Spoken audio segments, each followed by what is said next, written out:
ಗುಲ್ಬರ್ಗ ಆದಮೇಲೆ ನಾನು ಗುಲ್ಬರ್ಗಾದಲ್ಲಿ ಸಮಿತಿಗಣಕ ಪತ್ರಿಕೆಗೂ ಇದ್ದೆ. ಅಲ್ಲಿಂದ ವಾಪಸ್ಸು ಗದಗಿಗೆ ಬಂದೆ. ಗದಗಿಂದ ತಿರ್ಗಾ ಮತ್ತೆ ಗುಲ್ಬರ್ಗಾಗೆ ಹೋದೆ. ಆವಾಗ ಕನ್ನಡಪ್ರಭ ಪೇಪರ್ಗೆ ಅದೇ. ಆ ಕನ್ನಡಪ್ರಭ ಕೆಲಸ ಮಾಡಿ ಅಲ್ಲಿಂದ ನಾನು ಗುಂಡೂರಾವ್ ಮುಖ್ಯಮಂತ್ರಿ ಆಗಿದ್ದಾಗ ಅಲ್ಲಿ ಕ್ಯಾಬಿನೆಟ್ ಮೀಟಿಂಗ್ ನಡೀತು. 2ನೇ ಕ್ಯಾಬಿನೆಟ್ ಮೀಟಿಂಗು ಮೈಸೂರಲ್ಲಿ ನಡೀತು. ಆ ಟೈಮಿಗೆ ನಾನು ಮೈಸೂರಿಗೆ ಬಂದೆ. ಗುಂಡೂರಾವ್ ಕೇಳಿದ್ರು, ಏನು ರೀ ನೀವು ಅಲ್ಲೂ ಇರ್ತೀರಿ ಇಲ್ಲೂ ಇರ್ತೀರಿ ಅಂತ. ಅಷ್ಟೊತ್ತಿಗೆ ನನಗೆ ಇಲ್ಲಿ ವರದಿ ಮಾಡಿದ್ರು, ಟ್ರಾನ್ಸ್ಫರ್ ಮಾಡಿದ್ರು. ಸೊ ನಾನು ಮೈಸೂರಲ್ಲಿ 10 ವರ್ಷ ಕೆಲಸ ಮಾಡಿದೆ. 1 ವರ್ಷ ಅಲ್ಲ 2 ವರ್ಷ. ಮೈಸೂರಿನ ಜನ ಒಂದು ಅಪ್ರಿಷಿಯೇಟ್ ಮಾಡೋದು, ನೀವು ಪತ್ರಿಕೆಯಲ್ಲಿ ಬರೆದದ್ದನ್ನು ಯಾರೂ ಪ್ರಶ್ನೆ ಮಾಡಲ್ಲ, ತುಂಬ ಗೌರವ ಕೊಡ್ತಾರೆ. ಇವರು ಅವರು ಅಂತಲ್ಲ, ಎಲ್ಲರೂ. ಅದೇನು ಅದು ಸಂಸ್ಕೃತಿ, ಅದು ಎಲ್ಲ ಕಡೆ ಬರೋಲ್ಲ. ಅದು ಯಾಕೆಂದರೆ ರಾಜ ಮಹಾರಾಜರ ಕಾಲದಿಂದನೂ ಪತ್ರಿಕೆಗೆ ಬೆಲೆ ಇತ್ತು. ವೆಂಕಟಕೃಷ್ಣಯ್ಯ ಅಂತ, ತಾತಯ್ಯ ಅಂತ, ಅವರು ಸಾಧ್ವಿ ಪತ್ರಿಕೆ ನಡೆಸಿದ್ರು. ಆಗಿನ ಕಾಲದಿಂದ ರಾಜ ಮಹಾರಾಜರ ಕಾಲದಿಂದನೂ ಇತ್ತು. ಸೀತಾ ಶರ್ಮಾ ಒಂದು ಪತ್ರಿಕೆ ನಡೆಸ್ತಾಯಿದ್ರು. ಆವಾಗ ದಿವಾನರು ಅವ್ರ ಮನೆಗೆ ಬರ್ತಾಯಿದ್ರು, ಗೊತ್ತೈತೆ. ಅಂದರೆ ಪತ್ರಿಕೆಗೆ ಬೆಲೆ ಇತ್ತು. ತಗಡೂರು ರಾಮಚಂದ್ರಾಯರು ಕೈ ಬರಹದ ಪತ್ರಿಕೆಗಳು ಅಂತ ನಡೆಸೋರು. ಮೈಸೂರಿಗೆ ಒಂದು ಇತಿಹಾಸ ಇದೆ, ಪತ್ರಿಕೋದ್ಯಮ ಇತಿಹಾಸ ಇದೆ. ಅದರಿಂದ ಅವರು ಬರೀತಾರೆ. ಆಮೇಲೆ ಎಲ್ಲಿವರೆಗೆ ಅಂತಂದ್ರೆ ಜನ ಇವರು ಪ್ರಾಮಾಣಿಕವಾಗಿ ಬರೀತಾರೆ ಅಂದರೆ ಯಾವ ತೊಂದರೆನೂ ಕೊಡಲ್ಲ ಯಾರು. ಏನು ನಾನು 10 ವರ್ಷ ಬರೆದೆ, ಯಾರು ಏನು ಕ್ವಶನ್ ಮಾಡಲ್ಲ. ಒಂದೇ ಒಂದು ಸರಿ ಅಲ್ಲಿ ಈ ಬಾಳೆಹಣ್ಣು ಮಾರೋರು ಬೀದಿಲಿ, ಅವ್ರದ್ದೊಂದು ಸಂಘ ಇತ್ತು. ಆ ಸಂಘದವನು ದುಡ್ಡು ಇಸ್ಕೊಳ್ಳೋನು, ಎಲ್ಲರ ಹತ್ರ ವಸೂಲು ಮಾಡ್ತಿದ್ದ. ನಾನು ಅದನ್ನು ಬರೆದುಬಿಟ್ಟಿದ್ದೆ. ಅವರು ಸಣ್ಣ ಪುಟ್ಟ ವ್ಯಾಪಾರ ಮಾಡೋರು, ಅವ್ರ ಹತ್ರ ಇವರು ದುಡ್ಡು ಇಸ್ಕೊತಾರೆ.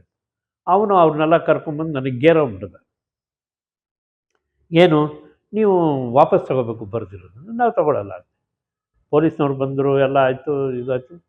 ಅವ್ರು ಪ್ರೊಟೆಸ್ಟ್ ಮಾಡಿ ಹೋದರು. ಆಯಿತು.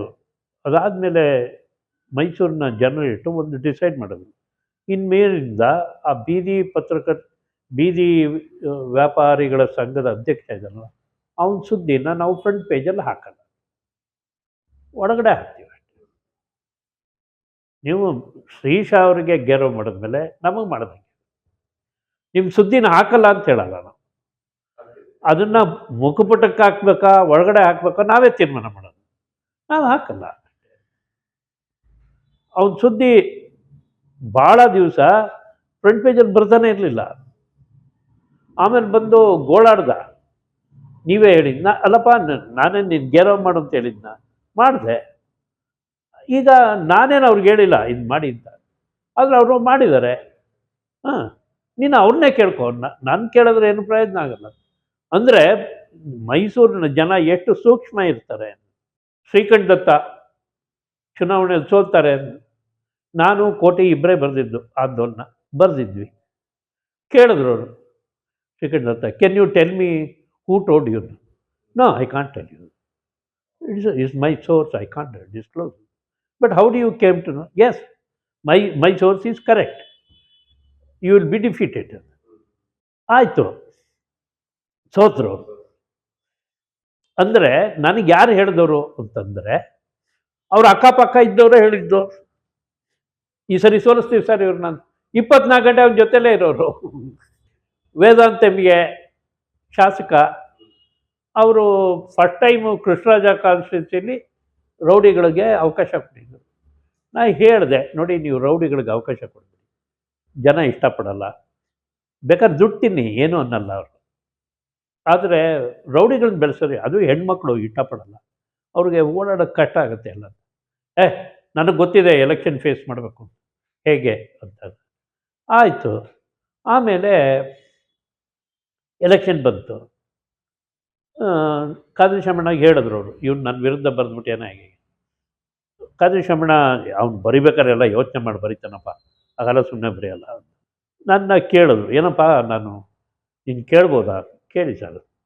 ಸೋರ್ಸ್ ಕೇಳ್ಬೋದಾ? ಸೋರ್ಸು ನಿಮಗೆ ಗೊತ್ತಿರೋರೇ ಸರ್. ಹೌದಾ, ಅವರೇ ನನಗೆ ಹೇಳಿದ್ದಾರೆ, ಸೋಲೋದು ಗ್ಯಾರಂಟಿ. ಸರಿ ಬಿಡು. ಆಮೇಲೆ ಅವನಿಗೆ, ಇಲ್ಲಪ್ಪ ಅವರು ತುಂಬ ಕ್ಲೋಸ್ ಫ್ರೆಂಡ್ಸು, ವೇದಾಂತ ಅವರು ಹೇಳಿದ ಕರೆಕ್ಟಾಗಿ ಇದೆ, ನಿಂದೆ ಸರಿ ಇಲ್ಲ ಅಂದ್ಬಿಟ್ಟು. ಒಬ್ಬ ಸಂಪಾದಕ ಒಬ್ಬ ರಿಪೋರ್ಟ್ರಿಗೆ ಯಾವ ರೀತಿ ಬೆಂಬಲ ಕೊಡಬೇಕು ಅನ್ನೋದನ್ನು ಕಲಿಬೇಕು.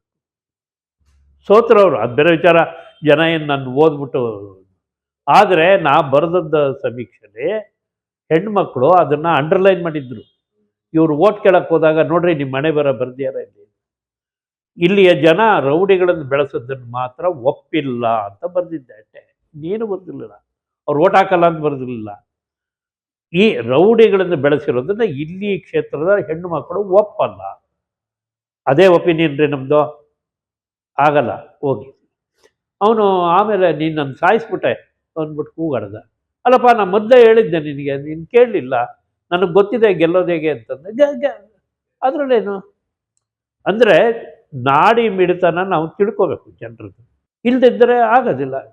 ಮೊದಲನೇ ಸರಿ ಸಿದ್ದರಾಮಯ್ಯ ಗೆದ್ದಾಗಲೂ ಹಾಗೆ, ಉಳಿದವರು ಸೋಲ್ತಾರೆ ಅಂತ ಬರೆದಿದ್ರು, ನಾವು ಗೆಲ್ತಾರೆ ಅಂತ ಬರೆದಿದ್ವಿ.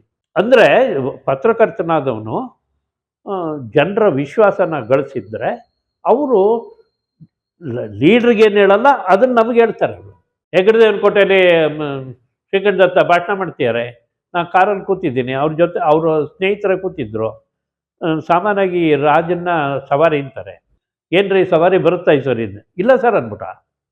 ನನಗೆ ಗಾಬರಿ ಆಯಿತು, ಇದೇನು ರೀ? ಹೌದು ಸರ್, ಬರಲ್ಲ. ಅದು ಹೋದ ಸರಿ ಎಲೆಕ್ಷನಲ್ಲಿ ಹೆಗ್ಗಡದೇವನ ಕೋಟೆಯವರೇ ಲೀಡ್ ಕೊಟ್ಟಿದ್ದರು, ಅವರೇ ನಾವು ಸೋಲಿಸ್ತೀವಿ ಇನ್ಮೇಲೆ ಇನ್ನೇನು ಗೆಲ್ಲ. ಅಂದರೆ ರಾಜಕಾರಣಿ ಈ ಥರದ್ದೆಲ್ಲ ಇರುತ್ತಲ್ಲ, ಒಳ ಹೊರಗು ಎಲ್ಲ ಪತ್ರಕರ್ತನಿಗೆ ಗೊತ್ತಿರಬೇಕು. ಅದು ಗೊತ್ತಾಗೋದು ಯಾವಾಗ ಅಂದರೆ ನಿಮ್ಮಲ್ಲಿ ಜನಕ್ಕೆ ವಿಶ್ವಾಸ ಇದ್ದರೆ ಅವರು ನಿಮಗೆ ಹೇಳ್ತಾರೆ, ನಿಜವನ್ನ ನಿಮ್ಮ ಹತ್ರ ಬಾಯ್ಬಿಡ್ತಾರೆ, ಅವ್ರು ಇನ್ಯಾರಿಗೂ ಹೇಳಲ್ಲ. ಚಂದ್ರಪ್ರಭಾ ಅರಸು, ದೇವರಾಜ ಅರಸು ಮಗಳು, ದೇವರಾಜ ಅರಸು ಹೋದ್ಮೇಲೆ ಕಂಟೆಸ್ಟ್ ಮಾಡಿದ್ರು. ಅವ್ರ ಎದುರುಗಡೆ ಇನ್ನೊಬ್ಬರು ನಿಂತಿದ್ದರು, ಅತಿ ಶ್ರೀಮಂತ, ತುಂಬ ಶ್ರೀಮಂತ ಅಂತ. ಅವ್ರ ಮನೇಲಿ ಜನ ಸಿಕ್ಕಾಬಡೆ ತುಂಬ್ಕೊಂಡ್ಬಿಡೋರು, ಜಾಗ ಇರ್ತಿಲ್ಲ ಒಳಕ್ಕೆ ಹೋಗೋಕ್ಕೆ. ಚಂದ್ರಪ್ರಭಾ ಅರಸು ಜೊತೆ ಬರೀ 10 ಜನ, ಇನ್ಯಾರೂ ಇಲ್ಲ. ನಾವು ಇದೇನ್ರಿ ಹೀಗಿದೆ, ಇವರೇ ಈ ಅಮ್ಮ ಹೆಂಗೆ ಗೆಲ್ತಾರೆ ಅಂತ. ಅಲ್ಲಿ ಹಳ್ಳಿ ರೈತರು ಹೆಣ್ಮಕ್ಳು ಹೋಗ್ತಾಯಿದ್ರು, ಏನಮ್ಮ ಹೇಗೆ ಅರಸು ಮಗಳು ಅಂದರೆ, ಏನು ಯೋಚನೆ ಇಲ್ಲರಿ ಅವರೇ ಗೆಲ್ಲೋದು. ಅದೆಂಗೆ ಅಂದರೆ, ಅವನು ನಿಂತ್ಯಾನಲ್ಲ, ಅವನು ನೋಟು ಇವ್ರಿಗೆ ಓಟು ಅಂತ. ಎಲ್ಲಿವರೆಗೆ ಅಂದರೆ ಅವನ ಹತ್ರ ದುಡ್ಡು ಇಸ್ಕೊಳ್ಳೋದು, ಚಪ್ರ ಹಾಕೋದು, ಇದು ಮೈಕ್ ಹಾಕೋದು, ಅವನ ಎದುರುಗಡೆ ಎಲ್ಲ. ಅವನು ಹೋದ ಕೂಡಲೇ ಅದೇ ಚಪ್ರಕ್ಕೆ ಮುಂದೆ ಹಾಕೋರು, ಇವನ್ ದುಡ್ಡು ಅವನ ಚಪ್ರ. ಹೌದು ಸರ್, ಇದೆ ಸರ್, ದುಡ್ಡು ಖರ್ಚು ಮಾಡಲಿ ಬಿಡು ಏನೀಗ. ಆಕೆ ಇಡೀ ರಾಜ್ಯದಲ್ಲಿ ಅತ್ಯಧಿಕ ಅಂತರದಲ್ಲಿ ಗೆದ್ದ ಮಹಿಳೆ. ಅಂದರೆ ಜನ ವಿಶ್ವಾಸ ಇಟ್ಟರೆ ಹೇಗೆ ಗೆಲ್ಲಿಸ್ತಾರೆ.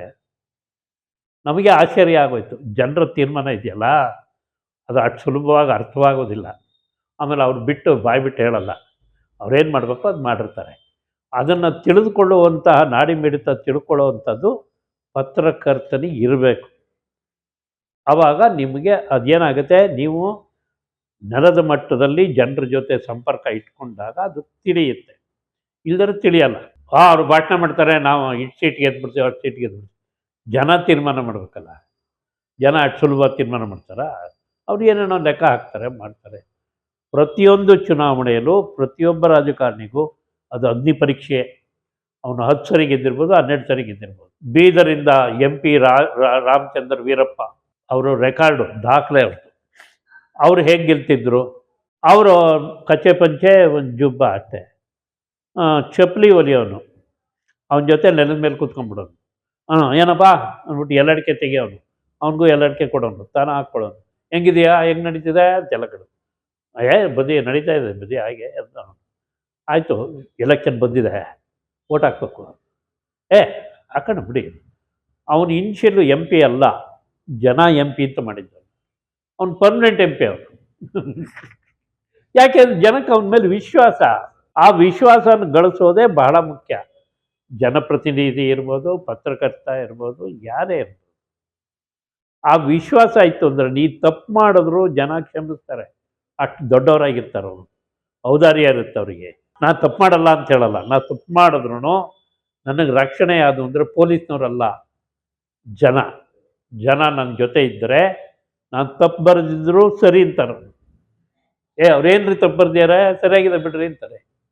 ಆ ಒಂದು ವಿಶ್ವಾಸನ ಗಳಿಸೋದಿದೆಯಲ್ಲ, ಅದು ಪತ್ರಕರ್ತನಿಗೆ ಇರಬೇಕಾದ ಕೆಲಸ. ದುಡ್ಡು, ಹಣಕಾಸು, ಕಾರು, ಬಂಗ್ಲೆ ಯಾರು ಬೇಕಾದ್ರೂ ಸಂಪಾದನೆ ಮಾಡ್ಬೋದು. ಈಗಿನ ಕಾಲದಲ್ಲಿ ಎಲ್ಲ ಕಳ್ಳರು ಕಾಕರೆಲ್ಲ ಹೊಡಿತಾರೆ. ಈ ವಿಶ್ವಾಸ ಗಳಿಸೋಕ್ಕಾಗಲ್ಲ. ಆ ವಿಶ್ವಾಸ ನಿಮಗೆ ಜನರಿಂದ ತಲೆಮಾರಿಂದ ತಲೆಮಾರಿಗೆ ಬರಬೇಕು. ಅದೇ ಥರ ಪತ್ರಿಕೆ ಮೇಲೆ ವಿಶ್ವಾಸನೂ ಹಾಗೇ ಬೆಳಿಬೇಕು.